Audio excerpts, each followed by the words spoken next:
Welcome to Going Forward, where inspiring conversations with leaders and entrepreneurs shape tomorrow. Dive into the depths of their journeys, the hurdles they've overcome, and the insights they bring to the future. Let's get moving right here, right now on Going Forward. This episode of Going Forward is brought to you by Optimizer, the award-winning PPC management tool trusted by advertisers worldwide. Need to save time and supercharge your ad performance? Optimizer makes managing PPC campaigns on Google, Facebook, Amazon, and Microsoft easier than ever. With automation, smart insights, and powerful optimizations, you'll work smarter, not harder.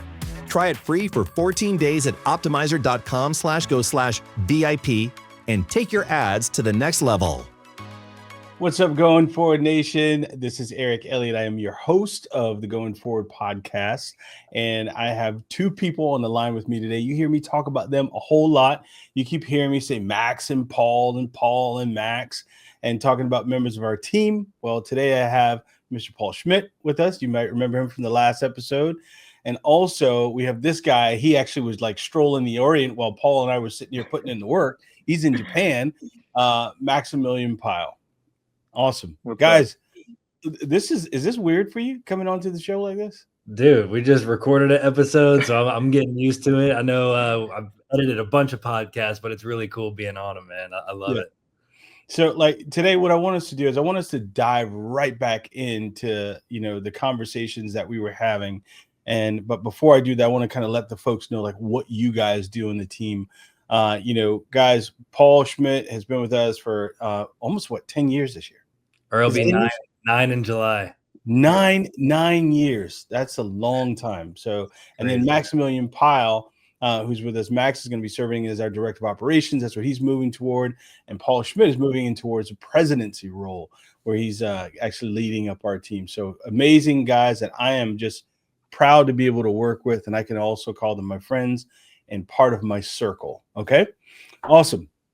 So I want to dive back into this conversation now, Paul, that you and I were having, and then Max, I want you to be in this as well too. We were talking about creativity. We were talking about marketing, we were talking about branding and this whole use of AI. Like it's almost like the catchphrase. Every time I log on, people are like AI. Oh, and then Google released this VO3, this is going to be the movie industry killer. It's going to be the agency killer. I want to talk about marketing, AI. I want to talk about automation, all of these things. And a lot of them, we're married to it. We have adopted it into our agency. Let's talk about marketing, right? Let's talk about some of the failed things that we've seen. What are some of the failed campaigns that you guys have seen, Paul and Max? Do you want to go first, Max, or you want me to hit on that? You go ahead. I'll follow you up, man. I think one of the main things that I see people lack in their marketing campaigns would be just consistency, right? Whether it's their brand being consistent, their message being consistent.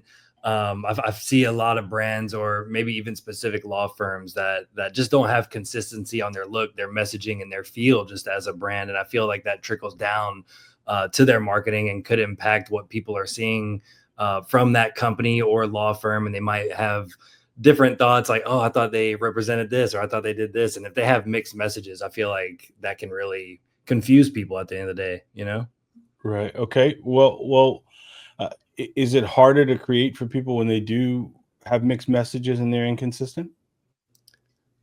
I think we like creating the messages for people that we think would do well, but then there might be other parts of it where they might work with different people that create an entirely different message. So I think for the company, it's hard, but for us, if someone comes to us with a problem, we're good at coming up with a solution.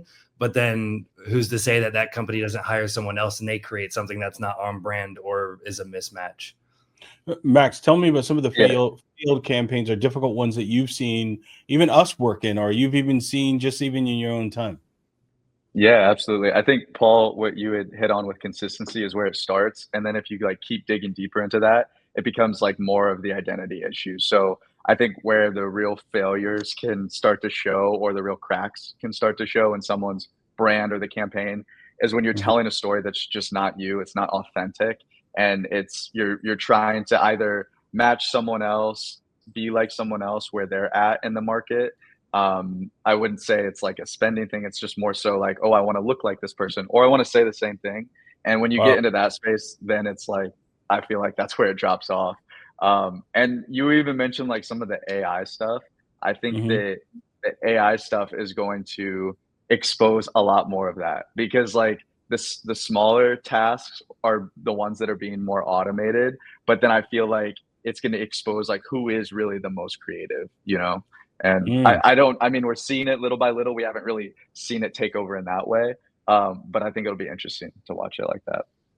So about going back to like the failed marketing campaigns that we've seen, and we've seen some work, right? You Yeah. know, tell me about like how important is it to be authentic? Because a lot of these, we've run across advertisers ourselves when we sit in those calls, those UVP calls with people. We see like they have no idea who they are. They just know they want a website like the other guy. They want to look like the big firm and it's only one person. So how important is it for them to be authentic, guys?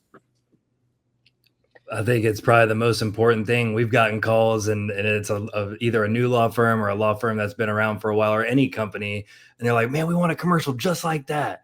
And you'll ask them, we're like, "Well, who are you?" And they don't know. And I think it could serve them a lot better if they were just true to themselves, authentic, figure out what makes them different, what makes them stand out, and why people should call them. Mhm. And I bet you they'd see way better results instead of just trying to make something like hilarious when that might not be their personality.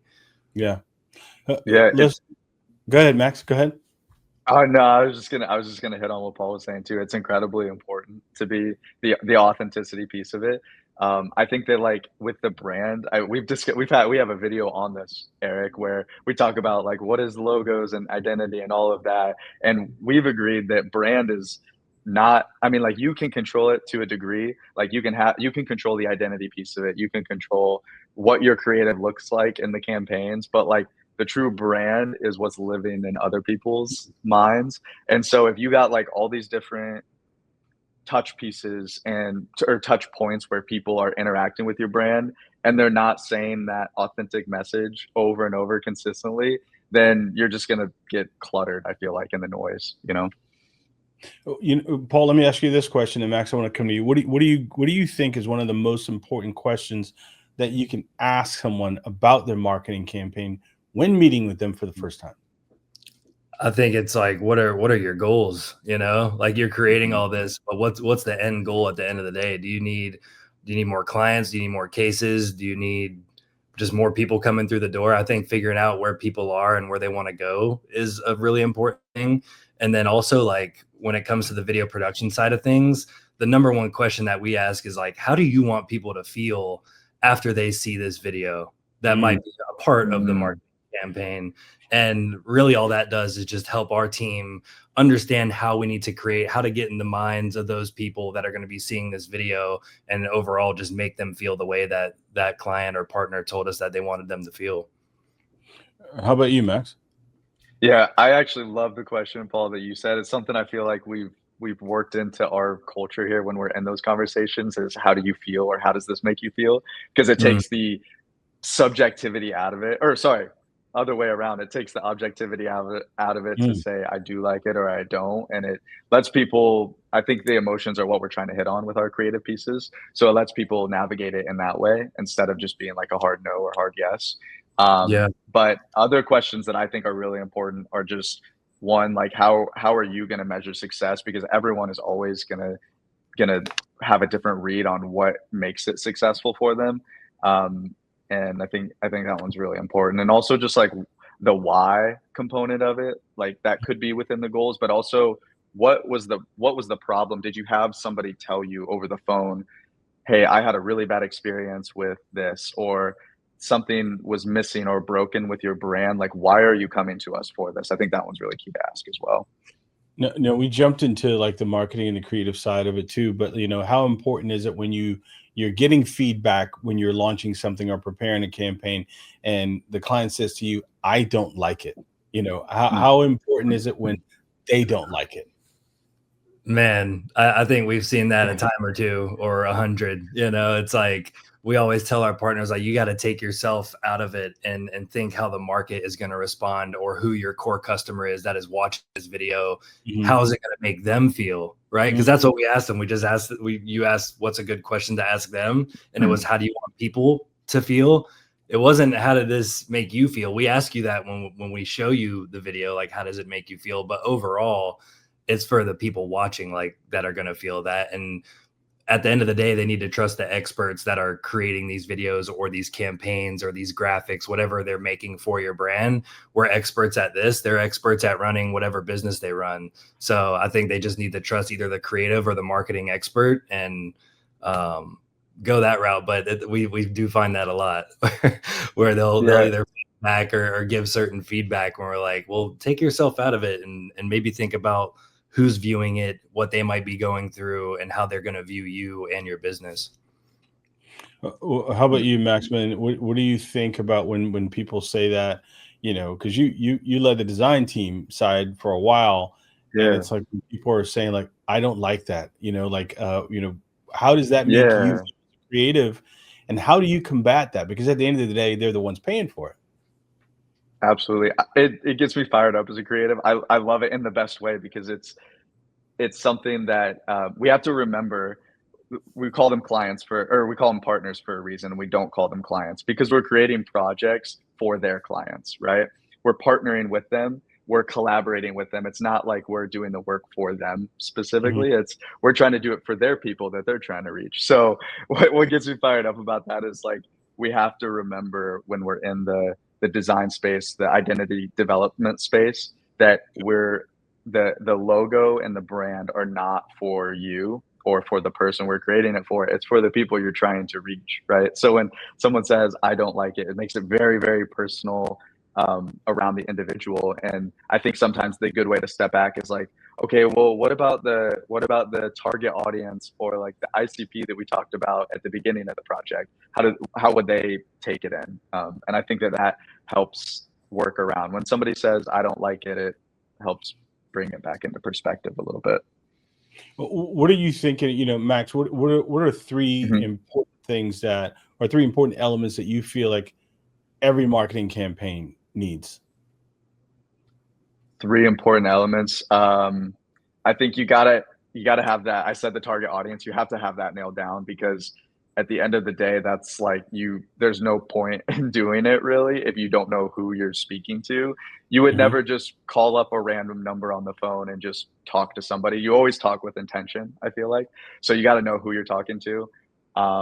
Some other pieces, the goals are very important. I think, Paul, you hit on that, and some of the questions we like to ask on the front end. I would say, like, having 2 to 3 solid goals would be really good. You don't want to go too far and try to hit on everything, because every campaign should have its own intention. And then probably just the creative has got to be it's got to be nailed in and dialed into to the target and the goals. So you could say target, goals, creative, maybe. Okay. Paul, what would you say? There are 3 important things. I got to bring it back to the old school marketing minute, man. I think it's your budget, your media, and your message, dude. Yeah. I think that's ingrained in me because I've heard you say it like a million times. I don't know what else I'd say. It's like I've heard you say that to either so many people and in so many videos, man. And it's true. Over the course of the years now, and even in 1 year, marketing has taken a crazy leap. How do you feel, both of you guys feel, or what's your opinion on what marketing is today versus 3 years ago? There's a heck of a lot more buzzwords. And then, we got AI, which we'll get into, but how much has it changed in the last 3 years, you feel, Paul? Man, I feel like it's changed so much, and really just more of like on social and these different platforms, and how I've seen like a lot more influencers like speak up for brands or represent brands, especially. And I think we were sharing this video about Poppy, how they basically disrupted like the soda industry just because of their approach. And I think they did a great job with like branding and creating that message for like an organic, like natural soda. And it kind of shook up the entire industry, but they were strategic about it. They had the right people representing it. They had a solid brand, a solid message. And I feel like that's like the perfect combination to approach a marketing campaign. And I see more of that happening even with like smaller products that you see on social or bigger things like Poppy. And I think that people are really taking advantage of social and telling a story more than anything. How about you, Maximilian? That's a great point about social helping to tell a story, because sometimes you don't have, you only got 15 and 30 seconds in broadcast, but you can have the extension of the story, written out. I always go back to the extra gum, the extra gum where, they had a 30-second run-in on television and you just didn't get the full story, and, it didn't score very well. But when people went online on social, they got to see the full 2 minutes on how the story came together. Then the ad did a whole lot better, Max, I'd love to get your point, Max, on how you feel like things have changed in the last 3 years with marketing. Yeah, absolutely. I love the example, Paul, that you shared with Poppy, because I feel like in the branding space, they've really disrupted in a lot of ways. Like if you walk down the water or seltzer, sparkling water shelf, that one sticks out to you, like no doubt, the way that they've positioned themselves on the shelf. And I feel like we've seen that a lot in the last 3 years. Like a lot of, I guess the seltzer market is a little bit newer, but we're seeing brands that they're finding those niches and then they're jumping in with a really exciting or electric brand look, and the story matches the intensity as well. And I feel like that's the way it's changed a little bit, and we've gotten to witness it in a really cool way. But I'm curious to see if we keep doing that. I really can't tell. I think it'll be fun to keep watching it though, from a branding standpoint. I have a question for the both of you guys, because a lot of people, they get on social and everyone gives you their highlight reel on how awesome they are or how great they've done at something. What are some of your fails in marketing? Like personally? Yeah. As a team, because we don't always bat 1,000, So has there been a time that you remembered a campaign where we failed and we learned from it, or we can say like, you know what, I'll never do that again? Tell me about an experience there, because I know the listeners probably want to hear like, you know what, you're not perfect. You screwed up before. So tell them a time we screwed up. Man, I think we've screwed up. Like we would make an amazing video, right? And I think what we would do is just like boost it. And this was probably specifically for like Craft Creative, like our video production company. Like we were like, man, let's just boost this, or we come up with concepts and it might not have been the best ad to run and not really get engagement, right? But I think since then, we've really thought for our businesses, even Craft and VIP, like we've thought of actual concepts and marketing campaigns for us and have set them up that way. But I think we used to just kind of throw anything out that we think people would just like because it looked good. Yeah. We were just like the people we were advising. Yeah, exactly. Yeah. And I think to be a marketing agency, your biggest client, we say, is ourselves. Like when at the end of the day, like if you can't market for yourself, how are you going to do it for other people? So I think we're always in that world of marketing for our partners, and to take a step back and really do it for yourself is challenging. You have to make the time for it, because we're on the grind consistently and constantly for our clients, our partners. So yeah, I think really taking the time to develop that for our own brands is really important, but we used to not do it at all, man. How about you, Maxman? What's a big fail that you feel that we've had, for ourselves or for a client? You want a mulligan on this one. You know what I mean? Yeah, that's very fitting, right? I would say I'll talk about it from the partner side of things, and I won't name anything specifically, but I have witnessed and I have been presenting and been the sole pusher of the idea of a handful of identities or logos that have just fallen flat, that don't resonate, that don't hit. And truthfully, looking back on it, maybe like a year or two removed, I kind of scratched my head and I'm like, really, where were we going with that story? Like, why was that chosen, or why did that make it out of the preliminary, like narrowing down rounds? So I would say like those presentations, they teach you the most, because it teaches you where are the areas that I overlooked in the beginning of my process from a design standpoint, or it could be even on the video standpoint. It can be really from any perspective, but it's taught me like, okay, where did I skip over? Where did I kind of rush through? And I feel like those are kind of the best teachers, those lessons. Yeah. No, we've had some kind of, we won't say names, but there's Yeah, been times where we've actually created entire concepts that we were just like in love with. Like, oh, this is absolutely. gotta be it. What is that like for us? One, and then how should we show value in what we've created when it comes to a video or a brand identity? How should we show value? I think 'Cause- the first part of what you said, the feeling of it, of what does that feel like? It hurts because you, like you said, you're in love with the idea. You've basically married the idea at this point, and so yeah, to have to walk away from it is very difficult. When we're talking about a video or a logo or a brand um, direction, that's hard to walk away from the creative standpoint. But the way that we show value is to bring ourselves back to those um, the questions that we ask at the beginning and position it within the partner's mind of remember this is not for you. Another thing that we like to do a lot too is like okay maybe we don't necessarily see eye to eye or maybe yeah. our team believes very strongly and their team believes very strongly. Let's try focus grouping. Let's do a little different research. Let's go a different angle and see what somebody who is outside of the project thinks. And sometimes that's a lot stronger too because it's less personal at that point, you know? You said something that was really interesting. You said, like, we fall in love with it, and by the time we Yeah. present it, we're like, yeah. But then also we're Yeah. asking them to fall in love with what we have for them because they're attached to their firm. So it's almost Right. it's such a two-way street, and it's difficult. And I want to know, like, how do you pull each side away? How do you pull the agency away from what they've created so that they can present it? And how do you pull the client away or the partner away so that they can look at it, objectively? Yeah, I think it's setting the expectation just in the ideation phase. Like we brainstorm, we concept these ideas, and we just don't create the videos without their approval, right? Like we sit down with them, we pitch these ideas. And what's really important, like just in the video production process, is we create storyboards. So almost like we Hmm. live with this idea, we spend hours brainstorming, hours writing. We know the concept, we know how it's going to play out. But if you just show them the script, law firm owners aren't the most creative, so they might not be able to Right. exactly picture that ad, right?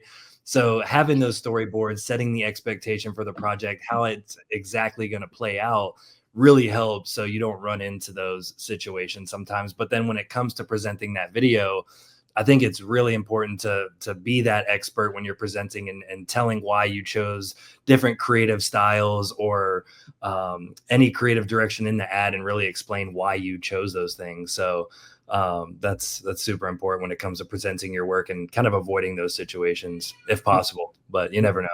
Well, let me ask you this, Paul.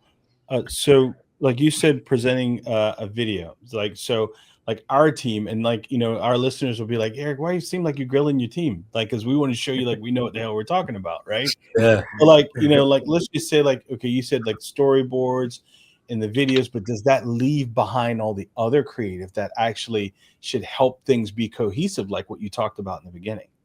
What So do you how does mean? that work? So, like, let's just say the storyboard. You bring in the storyboard, that's showing them what it's going to look like, and hopefully they can kind of gauge on what it's going to feel like. They know what it's going to say. But, Yeah. what about, like, let's just say if you got the branding and identity team and they have all of this branding and identity, how do you put all of it together so they can truly see the vision of everything? I mean, that's one thing we've done before too, is like make sure we include their branding, their colors within the storyboard. But I feel like that's all I don't know. Like if their branding is set up and their identity is set up and it's not some brand new thing, I feel Mhm. like they can expect that. That's like almost something they expect to be in the video. You know what I mean? Mhm. How about you, Max? What do you think about that? Does it make it difficult when you're trying to bring everything together? And the reason I ask that is because sometimes you'll have some clients that may want to hire you for one thing or the Yeah. other, but don't you Yeah. show Oh, I overall see what strength you're saying. when you put them all together? Absolutely. I mean, like maybe it's more work on the front end or whatever it may be, but difficult, I would say no. I think it's easier to come at it from that lens and bringing everything together because if you don't, then let's say we are handling the video for someone and we have another agency that set up the brand identity and everything. Well, then we have two people that are trying to work on one brand where people are going to experience it one way, but two people are working on it. If you don't have like a strong guidelines, or the agencies aren't talking to each other a lot of the times, that's not going to express very well, or maybe the best way that it could. So I think like Paul and I with our teams, one thing, we've had the experience just a few times, but when we get to do we call it like the showcase, where it's like video and brand, and we get to bring those together and at once, that's like, yes, maybe more work on the front end, but I think the ride after that, once it's approved, or once the client falls in love with the idea, it's a lot easier to create for them in the future. Man, this is good. Sounds like we can go on and on for this, y'all. We're going to take a break, and we're going to come back, and we're going to start talking about AI. Is that cool? Let's do it. Let's take a break. We'll be right back. Going Forward Nation. Hold tight, listeners. We're taking a brief pause. Going Forward, we'll be back shortly with more insightful conversations. Running your law firm is a serious business. When you actually got out of law school, they didn't teach you how to market your business, or they didn't teach you exactly the business of running a law firm. And that's what we do. We want to be able to come in and work with you and your firm so that, one, you can start marketing your firm correctly, coach you on how to get to the next level and where you want to get your law firm. And most importantly, we don't want you to be one of those law firms who are a laughing stock of the community. Don't hire a marketing agency that's going to make you look like a buffoon online or social media and try and make you to be something that you are not. It's time for you to start running your firm the right way. Go to VIPmarketing.com.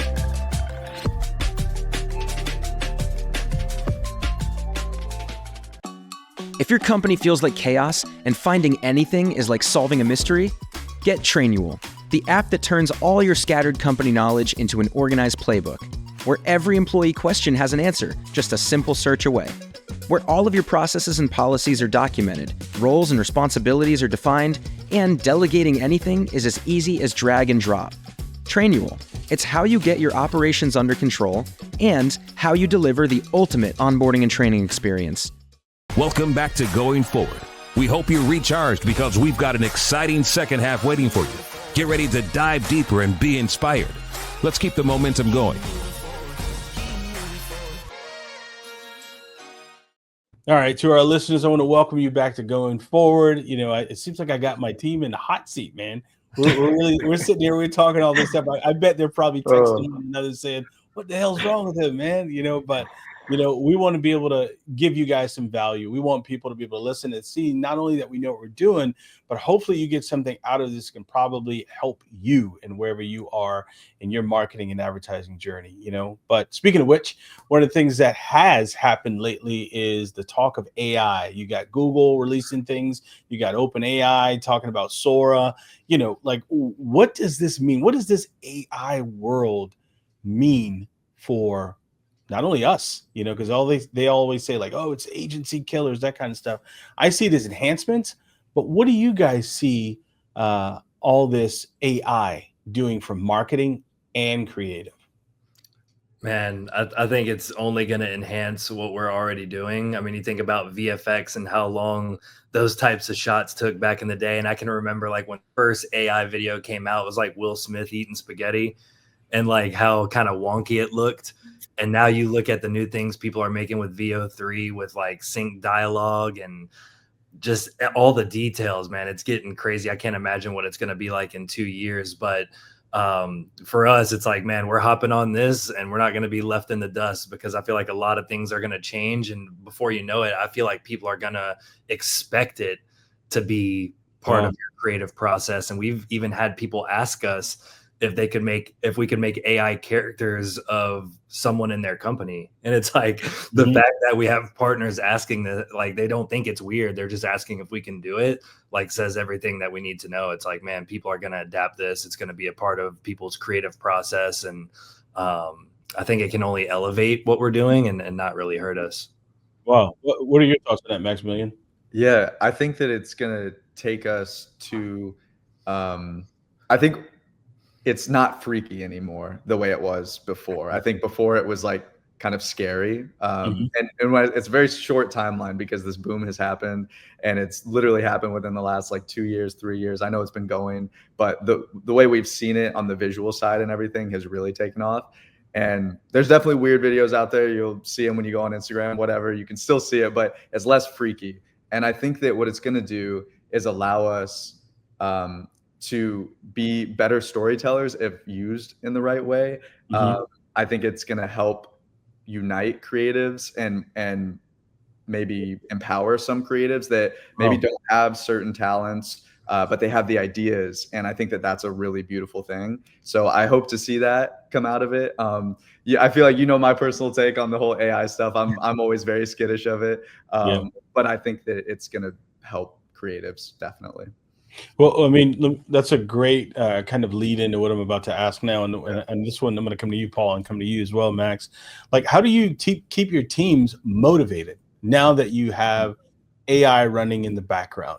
Because there's this fear for a lot of creators. There's this fear across, you know, around the world, really, with AI now. So how do you keep your team motivated, knowing that AI is sitting in your back seat? Man, well, like you think about it, AI is probably taking a lot of people's jobs already, right? So I think that's one motivating factor. Like, learn it, so like we are one step ahead and we don't get replaced. You know what I mean? And just showing them different techniques or different ways we can incorporate this, whether it's something for voiceover and there's new ways we can add inflections to what we're doing, and all the different things that you can do with VO3. There's so many different things we were doing with storyboards with AI and generating images, and that's getting a lot more powerful. We talked about storyboards earlier, and if we were able to show them actual video, like a reference video instead of just a frame, like think about what that could do as far as setting the expectation for the project. There's just so many different things that we can do. Sometimes I just brainstorm with AI, you know, and it's like getting your whole team on board to think with that mindset, I think is really important, and will just help us push forward and be on the train of AI before it takes over everything. How about you, Maximilian? How do you keep AI, you know, how do you keep your team motivated when AI is in your backseat? Yeah, I think you motivate your team or inspire them by telling them or helping guide them to embrace it and not run away from it. I think that Paul hit on that very well. If we run away from it, it's just going to become a beast that's when it really starts to threaten like whatever you're doing in an organization or whatever, when you just try to turn a blind eye and it's just going to keep growing. But maybe accept the fact that, okay, I don't have to know how to use every tool. I don't have to be familiar with every single thing, but what's like one thing, what's a little thing I can do every day to just try to become more educated on the topic, or introduce it into my normal workflow. Don't change what you're doing on a day-to-day, but maybe like, how can I influence my day-to-day with AI, right? Well, will creative become a commodity, or is it now a commodity? You want to go, Max? Yeah, I think that it is a commodity at this. No, I don't think it is, actually. The idea is not. Maybe the final product is becoming more and more that direction, is going in that direction. But I think the idea is not. That's the thing you can't take away, because that's the thing that, you know, you can say that, yes, the robot or the machine will come up with a better idea or a better brainstorm or whatever it may be. But I think that our ability to listen, take in stories from people, and then weave them into something and try to reach an audience is something that is unique to us. So I hope that we can continue doing that. Yeah, it's like now we really have to protect our work when it comes to just the idea. It's like, yeah, AI can write scripts, AI can generate videos, photos, storyboards, all that. But if it's our original idea, I think if we enhance it and level it up with these different AI tools that we have, at the end of the day, it's like protecting that idea so someone can't make it with AI. Yeah, I want to be able to opine on that one a little bit too, because I think in the future, I think strategy is going to be really important. And I'll take you back to, you know, a situation when I was coming out of a coffee shop, got a phone call Hey, I'm on the side of this truck and let's come up with this campaign. And from there it becomes the strategy part and the execution part. So before we knew it, not only did we just kind of have like an idea to incorporate, we had like a campaign, right?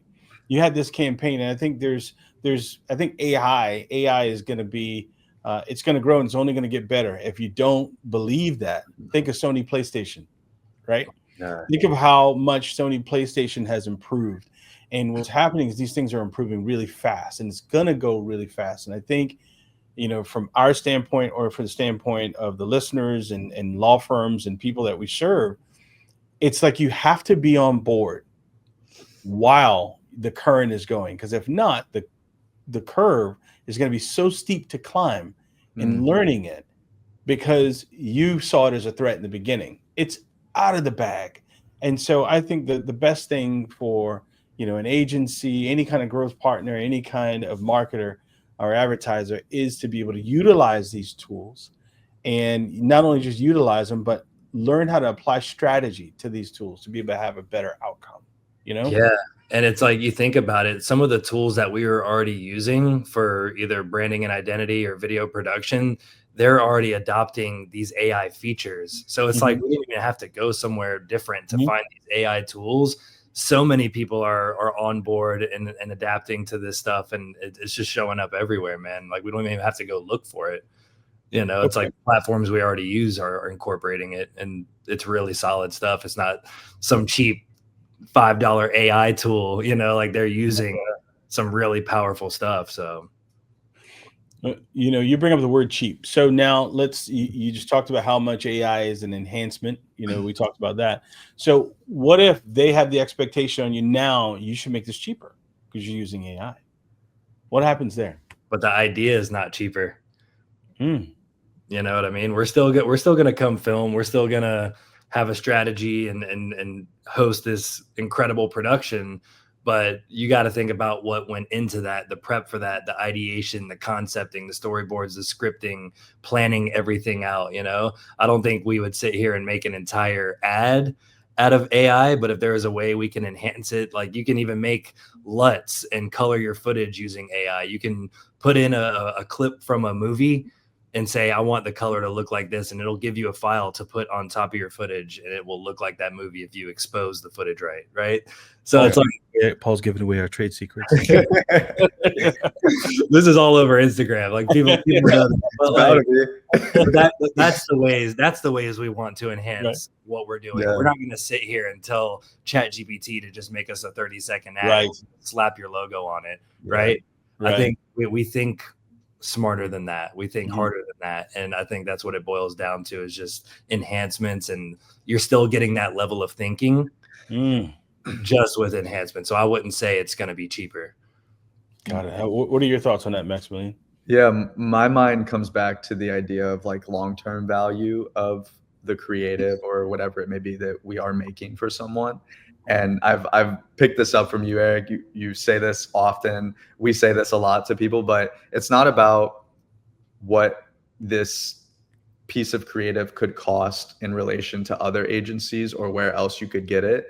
That's not how we determine value. The way we determine the value is like, think down the line, 5 years or 10 years, or maybe even just a year, depends on the campaign. But like, what is this going to return for you? Like, so that's like the long-term value piece of it. So that's why we're not trying to sell a logo. We're not trying to sell even the identity of it necessarily, because we acknowledge you can go to Fiverr and get a logo. Like that's no secret. Like anybody can go do that. Right. And we encourage it if that's what they're looking for. If you want to do that, because you'll get it fast and cheap and whatever it is, that's great. But the point is that we're not designing the logo just for the logo. We're designing it for the whole ecosystem of your brand. And I think there's a lot of good examples that do that. I could think of like Apple, if you want, I don't know, you could go on different routes down there, but still an iconic logo with Apple, but I feel like that's a good example too. I want to, get close to wrapping this up, but I have a question for you. How much is a good idea worth? Gosh, it's priceless. It's a great question. Yeah. Priceless. I don't know. Who wants to tackle that one? Man, it's like if someone believes in that idea enough, it's almost like they would pay anything. But Yeah. it depends on the partner, it depends on the industry, it depends on their plan, what they want to do with that piece of creative, but it's like and we talked about this in the last episode. It's like what we make is not cookie cutter. So it is literally tailored. Okay, you can go to Kohl's, right, and buy a suit. That suit's probably going to be like $130. But you could go to a tailor where they're going to measure you, they're going to get you looking right, they're going to have that specific suit just for you.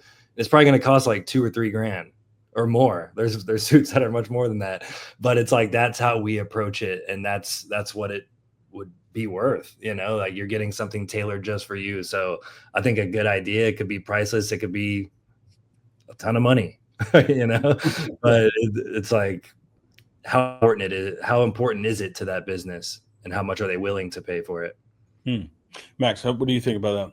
Yeah, I mean, this isn't fair because Paul went first. Like he had, I've had time to think about it. He had to go off the dome, but I think that it's something that it's like, what are you willing to forego? What are you willing to give up? That's how much it's worth. Because it's like, if you don't want to go down this route with us, you don't want to do this work, then you're going to be giving up that long-term value or what you're striving towards. So are you willing to give that up? That's what it costs to you, I believe. It's kind of like an opportunity cost.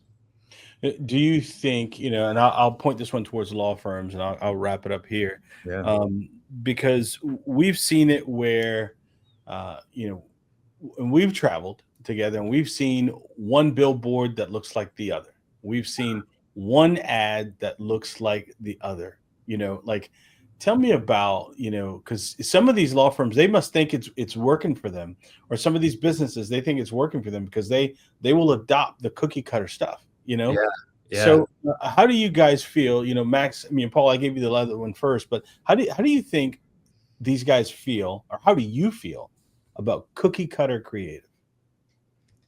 Yeah, I think cookie cutter creative is a dangerous, very slippery slope, because you're in the noise. Then you're not climbing a mountain. You're not telling a story with your brand in any way. That's what people want to see. They want to see a brand that has a story and a background and has experience, or maybe not experience, but they have really incredible ideas. Whatever it is, people want to experience someone with substance, or get to interact with a brand with substance. And if you're just going to be going down the cookie cutter route, then they've already gotten to do that story with someone else. So why do they want to do that with you? Like you got to come in uniquely with it.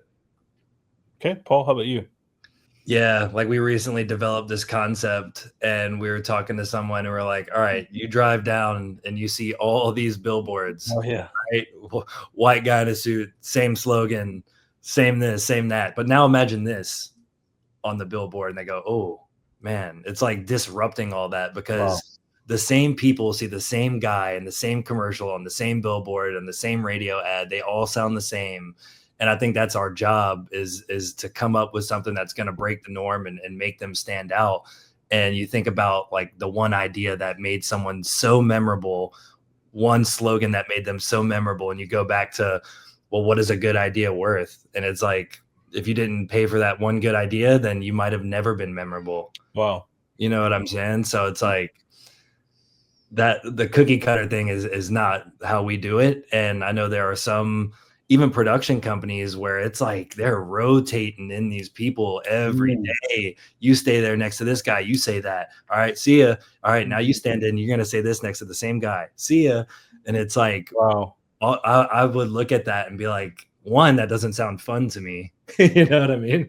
And then the other, it's like, if you got people going from state to state, they're going to see this exact commercial and they're going to be like, well, I thought that was that guy. Yeah. And they're just going to be confused, and they're going to realize like, man, that guy wasn't the real deal, and he wasn't authentic, which goes back to our first part of our conversation. But yeah, I like cookies, but not for creative.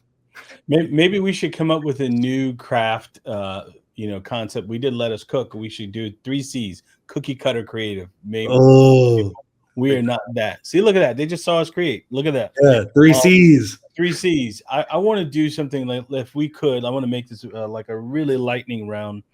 and ask you guys these questions.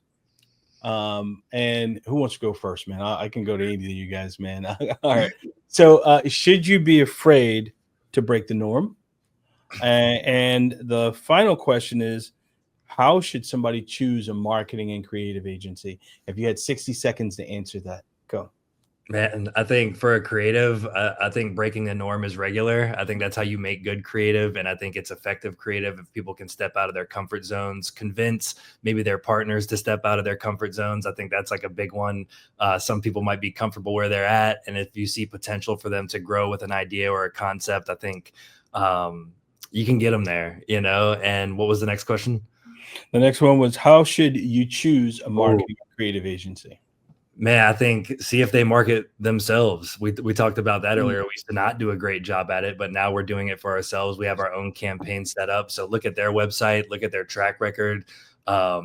You want someone that's going to be transparent. Once you have that conversation with them, we meet a lot of people that say, man, I don't know what this marketing agency is doing. I'm paying them all this money. And it's like, make sure your agency can set the expectation, be transparent, deliver results, and just be a dependable partner at the end of the day, and make sure that they're thinking for you and have your best interests at heart. Okay, Maximilian, I'm going to come to you. Same question. Try and do it in 60 seconds. Yeah. How should you be afraid to break the norm when it comes to creative? And then the follow-up question is going to be, how should you choose a marketing and creative agency? Yeah, I love those questions. First off, do not be afraid of that. I think we're all consumers here to some degree. We all see all the advertisements. We're all going to grocery stores every week. And if the things that stand out, you know, in your mind, the things that stand out are not the normal stuff. So I would say, do not be afraid to break the creative. If you want a good case study, just look around at the things that capture your attention. Those are brands that are challenging themselves within their storytelling. So I would say, do not be afraid of that. And then how do you decide was the other one, right? Yeah. How do you choose the right marketing and creative agency? Yeah. Choose who makes you feel the best. Choose who makes you feel good in your stomach, that it's the right decision, because that's how their creative is probably going to make you feel as well. You can begin to form that trust with them. So I would say what's speaking to you internally is going to be how the creative also makes you feel. So go with who makes you feel good. I've always been taught, whenever you're going to make a gut decision, make sure you feed your gut, right? So guys, I want to thank y'all for being amazing guests, today. It's not often you get to really roll with your road dogs. And so hopefully some folks got some benefit and they got some value out of this. And so the one thing I want to tell people is I want to thank them for giving us their most valuable asset. That's their time. It's the one thing you can never buy back. And to our going forward listeners, we want to thank you. Go to VIPmarketing.com if you want to see some of the creative that we talked about, and also go to WeCraftCreative.com as well. Paul, Max, thank you guys for being amazing guests. Hold the line for me, okay, guys? Of course. Thank you so much. If you enjoyed today's episode, please take a moment to rate our podcast and share it with a friend. Every share, every comment, every rating propels us forward. For more content, insights, and updates, visit EricElliott.com. Remember, your journey, your story is what keeps us going forward. Until next time.